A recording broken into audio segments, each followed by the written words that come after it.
Hello everyone, my name is Anurag Singh. Welcome to Pahuja Law Academy, and this is a demo lecture for the Limitation Act of 1963. Now, first thing, why do we need a Limitation Act, right? What is the need of this act, right? So, Limitation Act is basically on three principles. There are three principles which govern the Limitation Act, and these three principles are two are maxims and the one is a doctrine. Okay, so there will be the first maxim, which is it is in the interest, it says interest republicae ut sit finis litium. Ut sit finis litium. What this means is it is in the interest of the republic that there is an end to litigation, right? First thing, right? Now, the second one is vigilantibus non dormentibus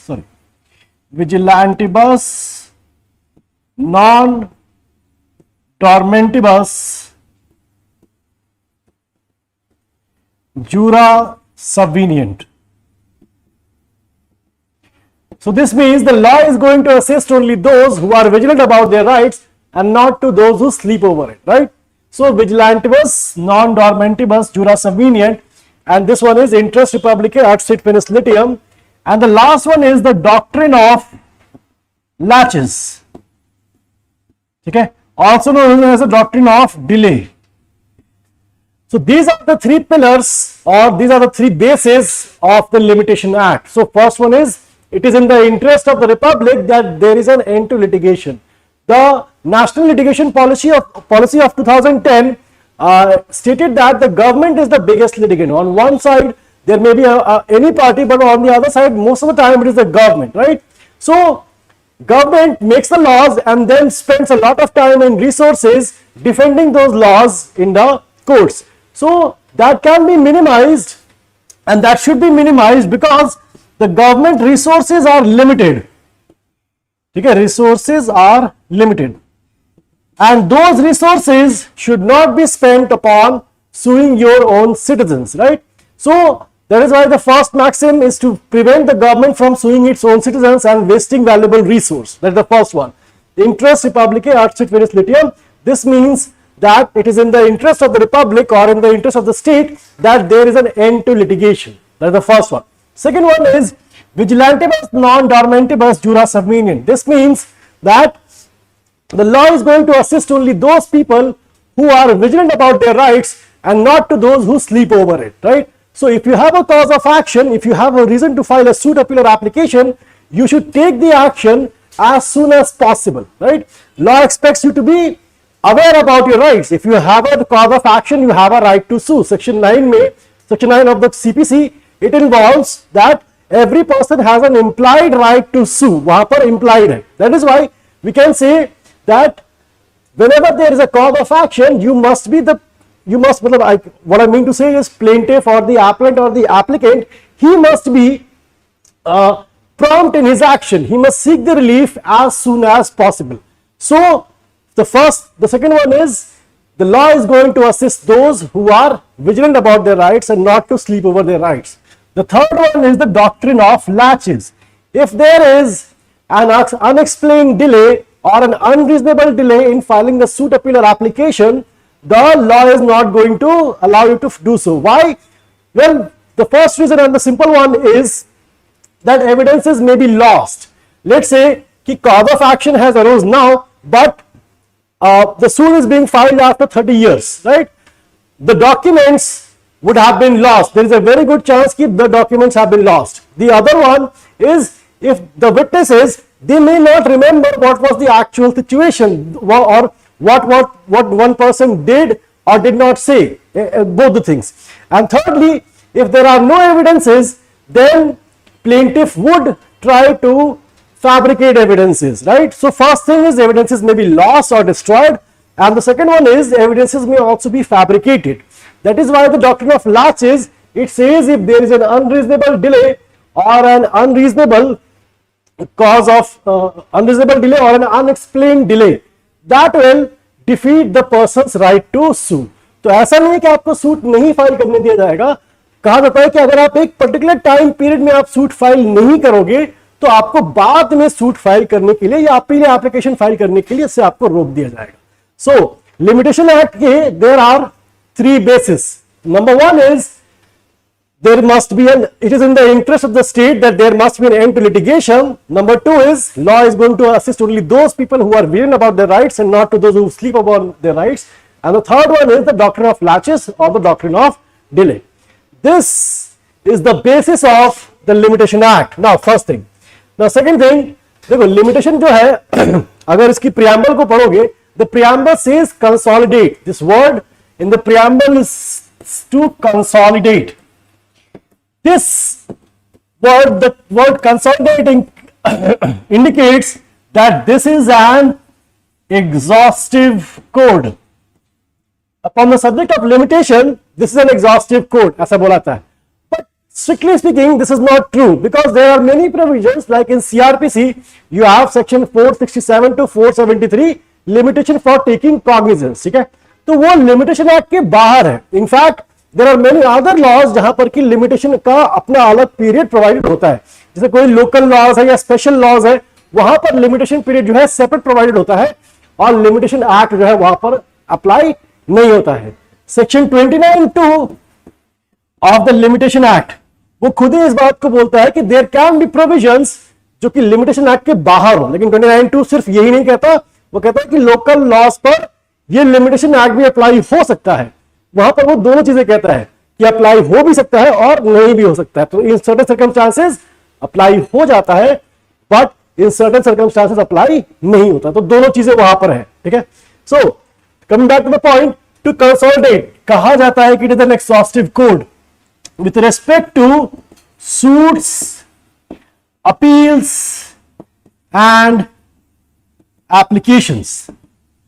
ठीक है, any provision of limitation act जब भी पढ़ा जाता है, it has to be studied upon these 3 aspects, suits, appeals और applications.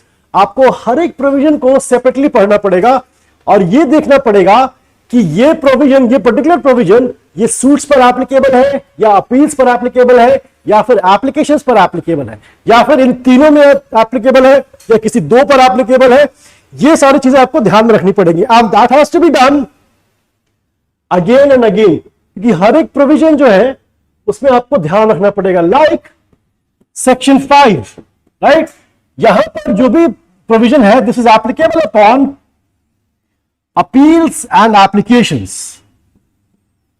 Appeals and applications, यहां पर भी जब हम लोग पढ़ते हैं तो वहां देखते हैं execution application under order 21 of CPC वो एक्सक्लूडेड है, बट फिर भी अपील्स एंड एप्लीकेशंस सेक्शन 5 पे एप्लीकेबल है. लेकिन अगर हम लोग बात करें सेक्शन 13 की, सेक्शन 13 इज प्रॉपर सूट, वहां पर it is only for suits. ऐसे ही section 14(2) is only for applications. ठीक है, सो एक बात का ये ध्यान रखना कि जब भी कोई भी प्रोविजन पढ़ो लिमिटेशन एक्ट का, आपको हमेशा ध्यान रखना है कि वो सूट्स पर अप्लाई हो रहा है, एप्लीकेशंस पर अप्लाई हो रहा है या अपील्स एंड एप्लीकेशंस पे हो रहा है. जैसे देखो सेक्शन 4, अगर मान लें हम लोग सेक्शन 4 की बात, सेक्शन 4 किस पे अप्लाई हो रहा है? तीनों पर, सूट्स, अपील्स एंड एप्लीकेशंस. ठीक है, ये तीनों पर अप्लाई होता है. ठीक, तो you always have to keep in mind, तो यहां पर पॉइंट ये है कि limitation act will always be studied upon these 3 aspects, कि वो सूट्स पर कब अप्लाई होता है, कब अपील्स पर होगा और कब एप्लीकेशंस पर होगा. और there is no hard and fast rule कि ये सूट्स पर ही होगा या ये अपील्स पर ही होगा या एप्लीकेशंस पर ही होगा, ऐसा नहीं है. राइट, हम लोग को हर एक प्रोविजन में ध्यान रखना पड़ेगा कि ये किस पर अप्लाई होता है. ठीक है, नाउ अगर हम लोग बात करें सूट्स की और अपील्स और एप्लीकेशंस, ठीक है, 3 डिफरेंट थिंग्स. अब देखो सूट्स में याद ध्यान रखना इस चीज का कि सूट्स में जनरली स्पीकिंग जब हम लोग लिमिटेशन एक्ट का शेड्यूल देखेंगे, वहां पर सूट्स के लिए जो टाइम पीरियड प्रोवाइडेड है, it varies between 1 year to 30 years. It anywhere, वो डिपेंड करेगा upon the type of the suit और the description of the suit. Description of suit, and it will vary anywhere between 1 year to 30 years. ठीक है, ये याद रखना, suits के लिए टाइम पीरियड जो है is in years, 1 year to 30 years. जैसे प्रीएम्पशन का अगर मान लें आर्टिकल 97 में the time period is given is 1 year, ठीक है। अगर लेकिन हम लोग और मान लें इमूवेबल प्रॉपर्टी में और मान लें तो वहां पर 30 ईयर्स भी है, जहां पर गवर्नमेंट वगैरह की प्रॉपर्टी है, आर्टिकल 135 वगैरह में हम लोग देखते हैं वो चीज, ठीक है। नाउ अपील्स, अगर हम लोग अपील्स की बात करें अंडर द शेड्यूल, वहां पर जो हम लोग को कॉलम दिखता है वहां पर जनरल रूल है 30, 60 और 90 डेज। कहीं कहीं 10 डेज भी है, बट जनरली क्या है 30, 60 और 90 डेज है। And then we have the applications which is the same as appeals, जो कि 30, 60 और 90 डेज का टाइम भी वहां पर भी कभी कभी 10 डेज भी दिए हुए हैं, ऐसा भी है, और कहीं कहीं 3 ईयर्स भी दिया हुआ है। इवन देखो जैसे एग्जीक्यूशन एप्लीकेशन होती है आर्टिकल 136 में, उसके लिए 12 ईयर्स का टाइम दिया हुआ है। तो ये सब कुछ जो है वो जनरली का है, उसके लिए नहीं है, मतलब ऐसा नहीं है कि this is an absolute rule, right. अब देखो यहां ध्यान रखना कि हम लोगों को हर एक सेक्शन पे ध्यान रखना है कि वो सूट्स पर अप्लाई होता है, अपील्स पर अप्लाई होता है, या फिर एप्लीकेशंस पर अप्लाई होता है, ठीक है ना। देखो लेट्स स्टार्ट, दो चीजें याद रखना कि limitation act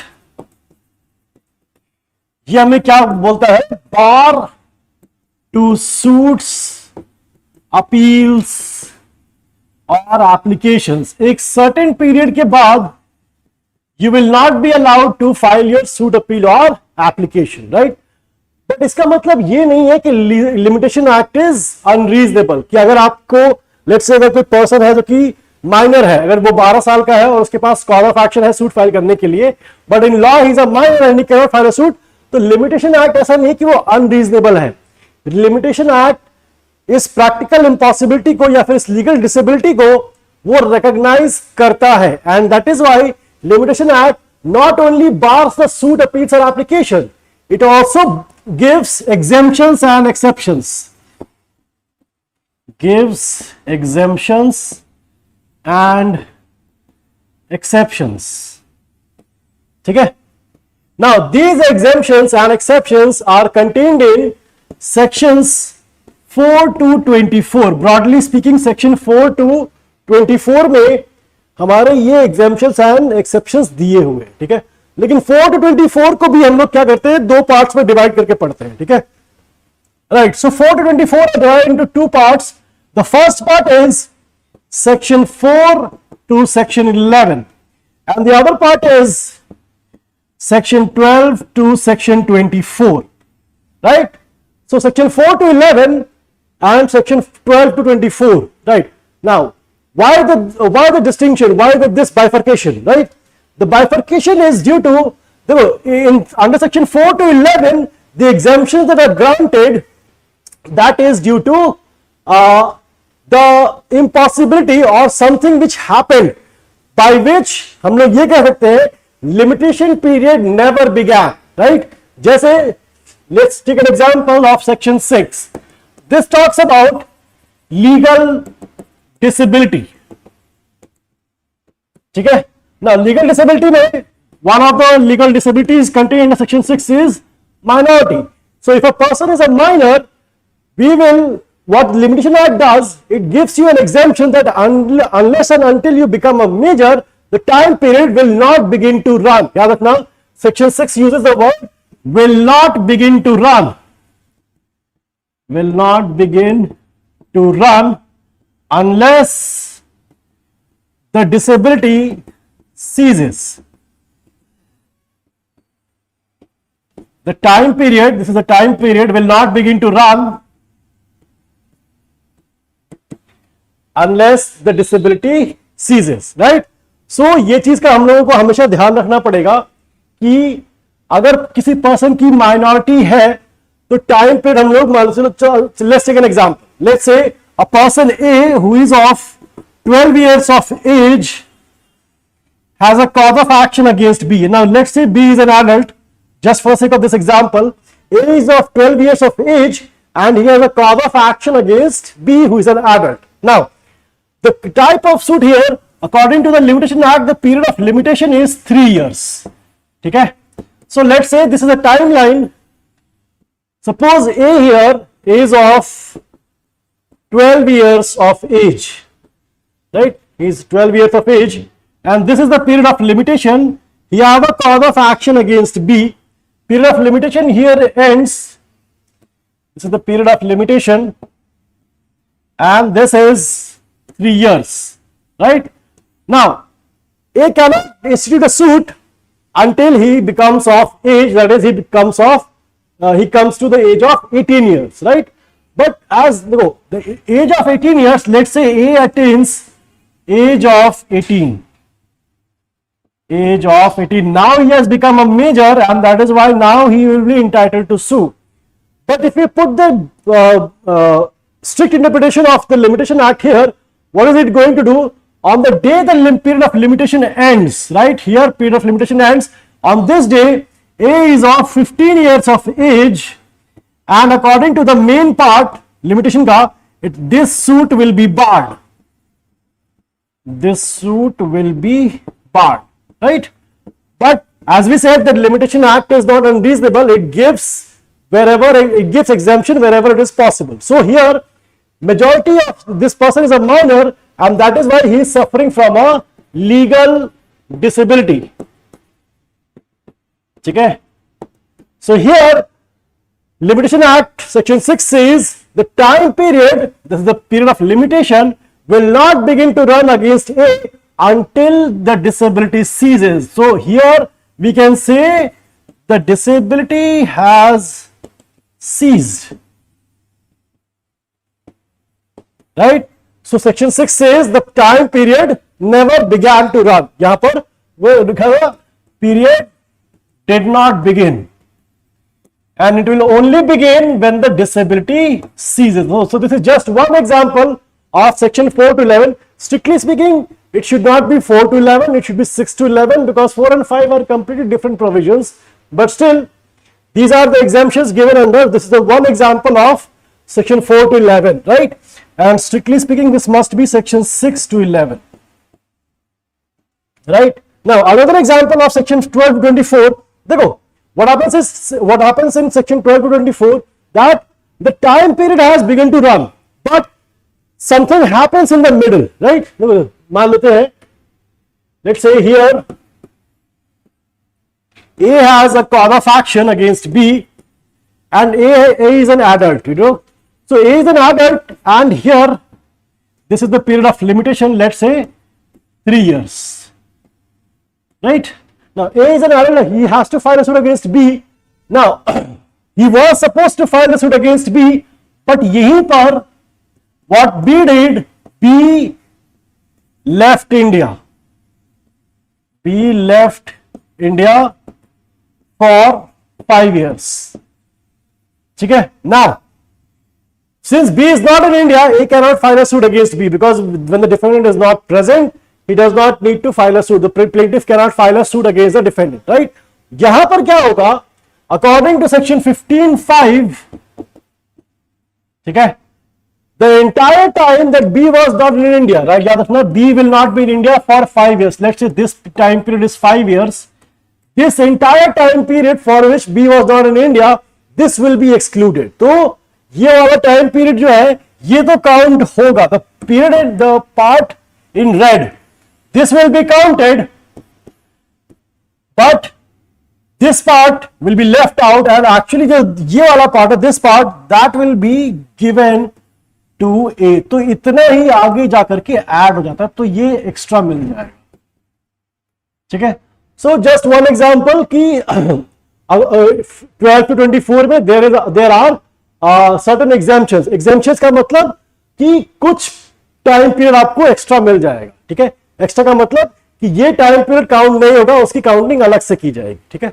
so basic difference is, यहां पर ऐसे हम लोग प्रिटेंड करेंगे कि time period did not begin, वो स्टार्ट ही नहीं हुआ था. यहां पर हम लोग कहेंगे स्टार्ट हो गया था, बट बीच में कुछ ऐसा हुआ जिससे कि पोस्टपोन करना पड़ा. वो पोस्टपोनमेंट जो है उसको हम लोग एक्स्ट्रा पीरियड काउंट कर लेते हैं. जैसे कि यहां पर स्टार्टिंग में बी था बट सूट नहीं फाइल हुआ था, अभी पीरियड ऑफ लिमिटेशन चल ही रहा था. Be left India for 5 years. तो जितने दिन के लिए बी इंडिया में नहीं है वो टाइम पीरियड आप एक्सक्लूड करा दोगे, और ये टाइम पीरियड यहां बच गया था, यही वाला आपको एक्स्ट्रा यहां पर मिल जाता है, ठीक है। तो that is just to give you an overview of the limitation act of 1963 and as I said limitation act का बेसिस क्या है, तीन चीजें होती है। The first one is the maxim of interest reipublicae और ut sit finis litium, which means it is in the interest of the state that there must be an end to litigation. First thing. Second thing, the law is going to assist those who are vigilant about their rights and not to those who are asleep over their rights. जिसे कि हम लोग maximum क्या है, vigilantibus, non-dormentibus, juris convenient. And the third one is the doctrine of laches, which says if there is an unexplained delay or an unreasonable delay in filing the suit or appeal or application, then the law is not going to allow you to allow that to happen. Another thing is evidences may be lost, and if evidences are lost, there will be an effort to fabricate the evidences. That is why limitation act में हम लोग वो time period बताते हैं जिसमें कि आप अपना लीगल राइट एक्सरसाइज कर सकते हैं, ठीक है। ओके, चलो, थैंक यू एवरीवन।